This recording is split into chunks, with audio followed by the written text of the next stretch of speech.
Assalamualaikum warahmatullahi wabarakatuh. Selamat petang.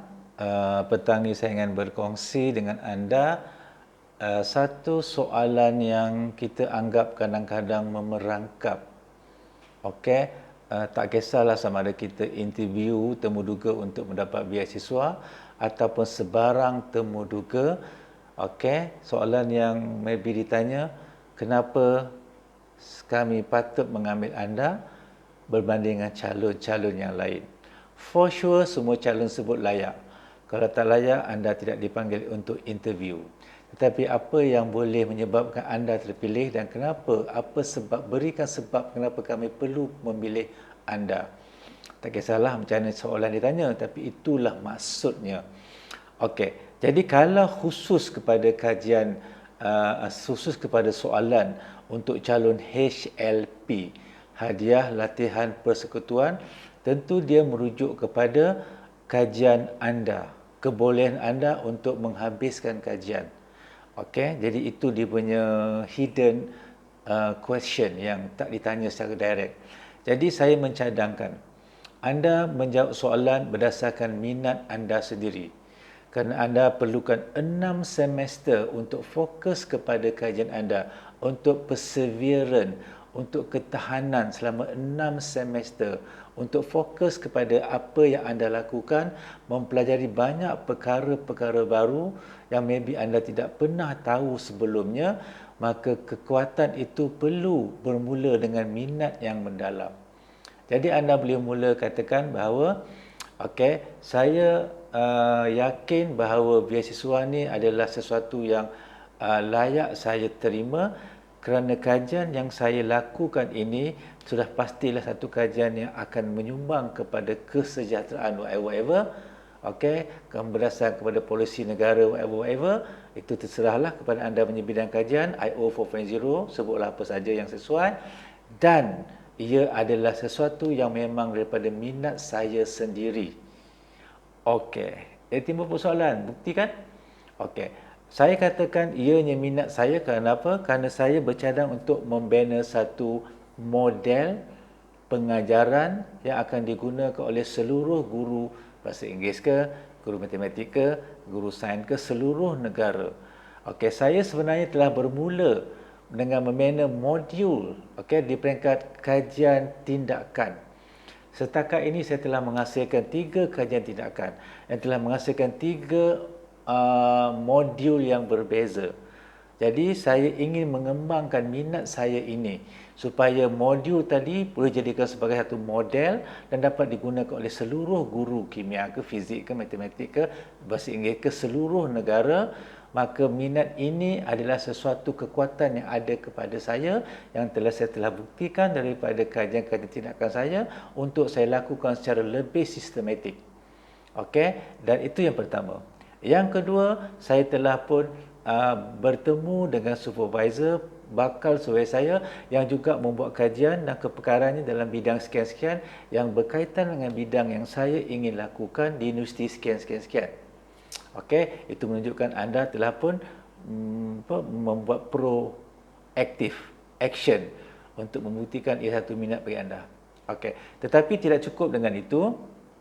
Okey, saya telah pun membaca jurnal-jurnal berimpak tinggi. Okey, kerana bidang saya bidang pendidikan sains, bidang saya pendidikan early childhood education, bidang saya bidang mathematics education, bidang saya bidang psikologi, instruction dan apa saja pun sebutlah. Dan dalam bidang pendidikan sains ada beberapa jurnal yang telah saya baca yang bertaraf Q1 dan Q2 yang diindeks oleh Scopus dan Web of Science. Kena belajar perkataan tu, Scopus dan Web of Science. Okey, contohnya Journal International Journal of Research in Science Teaching, Research in Science Education, Mathematics and Science Education, dan juga Journal Science Education. Ini 4 jurnal yang saya telah mula membaca dan saya dapati jurnal-jurnal ini telah telah banyak diterbitkan perkara-perkara yang berkaitan dengan pembinaan model.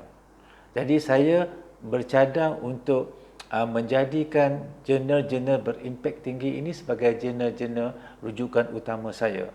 Dan Sebagai tambahannya, saya telah pun mengikuti pemikiran-pemikiran dan kajian-kajian yang dilakukan oleh beberapa leading author. Tadi jurnal ya, bila kita baca jurnal kita jumpa leading author. So ada dua leading author yang saya akan baca dan dalami lagi kajiannya untuk saya kembangkan dalam kajian PhD saya, iaitu oleh Profesor David Trigas, paling cantik boleh sebut universiti dia. Profesor David Trigas daripada universiti sekian dan juga Profesor Robert M. Mayer daripada universiti sekian, yang kedua-duanya adalah leading author dalam bidang kajian saya. Okey, so dengan itu saya rasa saya layak untuk mendapat tawaran beasiswa ini kerana dengan minat dan kesungguhan yang telah saya tunjukkan tadi, ia memberikan satu kelebihan untuk saya. Okey, memulakan kerja-kerja saya secara bersungguh-sungguh. Okey ya, habis ya. Lebih kurang macam itulah. Itu membuktikan bahawa anda ada kekuatan lebih daripada orang lain yang maybe tidak perasan untuk menyebut perkara-perkara ini. Soalnya, kalau anda ada kelemahan di segi statistik, anda belum mempelajari lagi, contohnya anda tak tahu macam mana nak analisis menggunakan struktur equation model. Itu bukan isu besar. Kalau anda ada minat, maka semua tu boleh anda lakukan secara bersungguh-sungguh. Okey, jadi kesimpulannya apa yang saya sebut kat sini, bahawa anda buat kajian kerana bukan saja dia berkaitan dengan polisi negara, keperluan negara, tetapi dia ada tanda minat anda, kan anda lah yang lakukan kajian itu, dan buktikan bagaimana anda boleh katakan itu minat anda. Tunjukkan bahawa anda telah lakukan sesuatu di peringkat sekolah ataupun di peringkat mana sekalipun, dan ia selalu dengan minat anda. Tibalah masanya untuk anda kembangkan kepada satu kajian yang lebih sistematik di peringkat PhD ataupun di peringkat master. Okey, jadi itu cadangan saya kepada soalan yang berbentuk demikian. Mudah-mudahan dia dapat membantu anda. Oh my God, sorak-sorak. Mudah-mudahan dia dapat membantu anda dan memberikan anda sedikit ilham supaya anda tak panik atau penjawab jawapan macam budak-budak.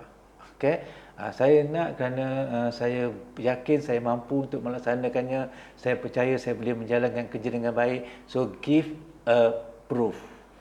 Okey, tunjukkan proofnya. Sebut nama universiti, sebut nama bakal potensi supervisor, sebut nama jurnal, sebut nama leading author, sebut apa yang anda telah lakukan. Sekurang-kurangnya anda sebut apa yang anda lakukan dalam bidang yang anda nak buat kajian. Okey, kaitan dengan apa. Anda tak boleh berminat ketika nak minta HLP. Minat tu mesti ada sebelumnya. Jadi HLP ni memberikan jalan untuk anda menjayakan minat tersebut pada peringkat yang lebih tinggi. Okey, anda tak minat menyanyi kan? Bila masuk pertandingan baru nak menyanyi. Tak boleh minat menyanyi sejak umur 6 tahun lagi minat menyanyi. Telah masuk beberapa peraduan tapi tak berapa nak menang lah. Tapi ini masanya nak mencuba lagi minat anda. So itu dia punya motif yang saya cuba sampaikan dalam video ringkas ini. Itu saja. Assalamualaikum. Jangan nakal-nakal. Sweet dream. I love you. Bye-bye. Muah.